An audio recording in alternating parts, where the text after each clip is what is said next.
A pandemia, ela trouxe um avanço muito grande, assim, para o adolescente, para a criança, na questão do consumo de telas. Virou uma questão meio cultural depois disso. Deu uma piorada grande, né? Porque para algumas coisas se percebeu, né? E se antecipou que eram questões óbvias que a tecnologia poderia auxiliar e contribuir. E outras, né? Tem estudos que mostram, assim, o percentual enorme que aumentou, por exemplo, 50%, 70% a mais do uso de telas junto para a educação. Então, por exemplo, as escolas utilizarem tela como acessório para ensino. Sim. Que por algum ponto ajuda, mas por outro pode estar contribuindo para isso que a gente já está falando, que a gente tem que pensar na tela o dia todo, como um todo, né? Não só o que usa em casa, mas na escola também. Né? Então, aumento em torno de 50%, 60% de muito mais vezes de tempo, né? Da tela fazendo parte de atividades de lazer. Né? Então, quebra na questão de interação social. O isolamento social ali que foi forçado na pandemia e, né, as relações de uma hora para outra, a família está toda junta ali e cronicamente isso também gera, né, suas demandas e tal. Mas aí entram várias coisas que através da tela surgiram, né? Então, para pensar, antigamente a gente não tinha um acesso muito mais restrito a conteúdos. Eu sempre falo que as telas, eu falo pesado assim com relação ao que representa, mas tem muita coisa excelente, né? Que a tecnologia trouxe, conteúdo de informações. Antigamente não tinha quase nada de conteúdo. Nosso canal aqui, passando informação. Tinha as enciclopédias. Sim. Lá, a Barça. Tem, né? Tudo isso, E que era aquilo ali e deu, né? Então hoje... A gente consegue alavancar mais. Só que sem esse desenvolvimento, né? Esse desenvolvimento de discernimento, de habilidades, de eu saber o que eu quero... que eu vou consumir, o tempo que eu vou...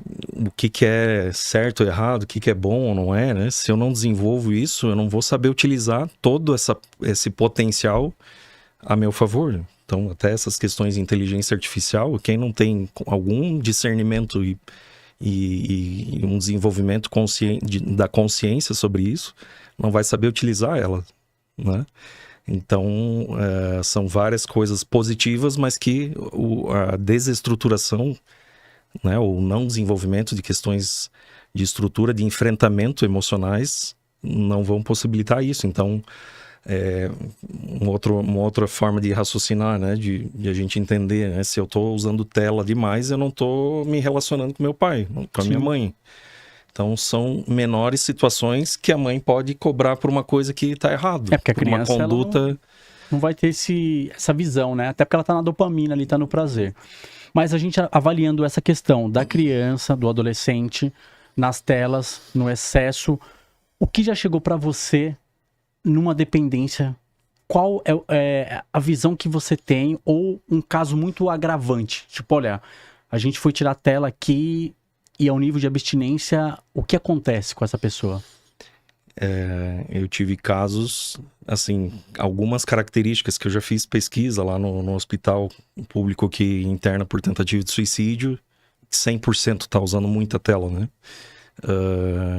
Por isso que drasticamente aumentou os índices, né, de tentativa de suicídio na adolescência. Então é ansiedade, depressão e suicídio que chega muito para você devido ao excesso de telas. São uma das características, né? Porque dentro da adolescência tem a característica da adolescência normal, que é muita impulsividade. Tá. Então, somado a isso, é uma bomba relógio, né?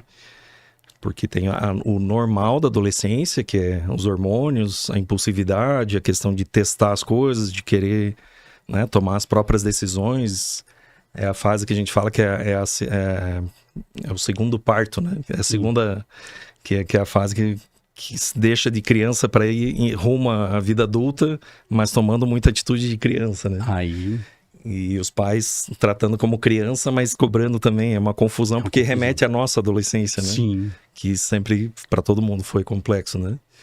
Então, acabam tendo questões de muito mais impulsividade, uma ansiedade gigantesca e o que atrapalha muito, assim, eu digo, porque eu consegui aprender a enxergar, interpretar os adolescentes melhor por ter a experiência presencial no setor, né? No serviço de internação, porque é normal do desenvolvimento cerebral. O adolescente ainda tem um cérebro imaturo, né? Que ele está em desenvolvimento e vai aproximadamente até os 25 anos, esse desenvolvimento. Então é normal dessa etapa o adolescente já ter uma dificuldade de entender e interpretar o que sente, e de você, olhando para ele, perceber essa angústia. Alguns até têm essa, né? Você vendo do paciente falar, eu tô ansioso, de você ver que ele tá ansioso, angustiado, isso muitos deles não demonstram, eles têm uma grande maioria. Então, pro avaliador, né, pro médico que tá avaliando, psicólogo, né, também, acaba tendo uma visão muitas vezes muito reduzida do que realmente é, né? E aí a tratativa e a conduta que tem que ser tomada com o jovem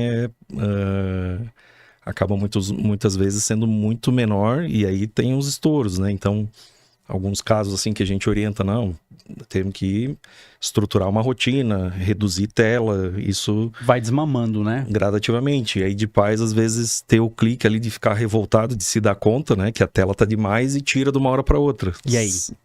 Estouro, né? Agressividade? Não necessariamente aconteceria com todos, né? Deixar claro isso, mas vou dar um exemplo de um caso que aí já vinha, e isso é muito frequente, até chama a atenção dos pais. Eu sempre falo que os adolescentes ficam pé da vida comigo quando eu atendo, mas é por um bom motivo, né? Que é o uso de tela. A tela vai com o uso vira à noite, né? Então, a maioria dos pais acha que o filho está dormindo.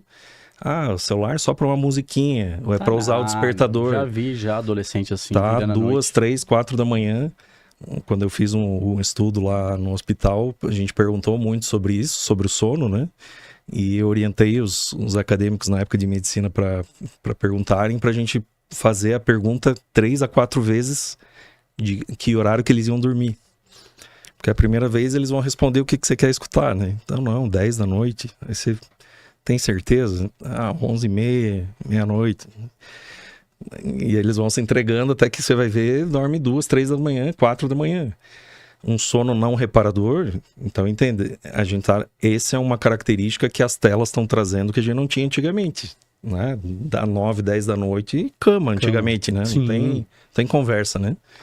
E aí, noite mal dormida, o que acontece, né? No dia seguinte, cansado, prostrado, ansioso, irritado, nervoso, desatento. E aí vai pra onde? Desanimado. Aí vai pra tela de novo. Vai pra tela de novo. Dopamina. Ou fica dormindo tem sonolência durante o dia, perde interesse, perde vontade, cai desempenho.